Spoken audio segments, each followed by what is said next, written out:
Hello guys, কেমন আছো তোমরা সবাই? আজ মামনি আমাদের জন্য বানিয়েছিল পমফ্রেট ফ্রাই। চলো তারই রেসিপিটা মামনি তোমাদের সাথে শেয়ার করে নেবে। পমফ্রেটগুলোকে নিয়ে আসার পর ভালো করে ধুয়ে এখানে আস্তে আস্তে একটু একটু করে চিড়ে দিয়েছি।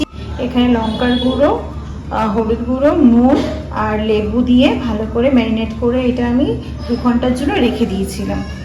দই, জলটাকে ইয়ে করে নিয়েছি। এর ময়দা, ধনে গুঁড়ো, লঙ্কা বাটা, জিরে গুঁড়ো, আদা, রসুন, গরম মশলার গুঁড়ো। আগে 2 চামচ সর্ষের তেল দিয়ে দিচ্ছি।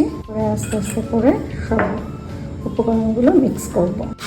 মাছগুলোকে এবার ওই মশলাগুলো মিক্স করে এবার ম্যারিনেট করে রাখলাম। এবার কড়াইয়ের মধ্যে সর্ষের তেল গরম করে মাছগুলো দিয়ে লো ফ্লেমে খুব ভালোভাবে 2 পিঠ ভেজে নিলে রেডি হয়ে যাবে পমফ্রেট ফ্রাই। এটা তো জাস্ট খেতে দারুণ হয়েছিল। তোমরাও কিন্তু বাড়িতে অবশ্যই ট্রাই করো। ভিডিওটা কেমন লাগলো জানিও। আজকের মতন tata, and don't forget to subscribe.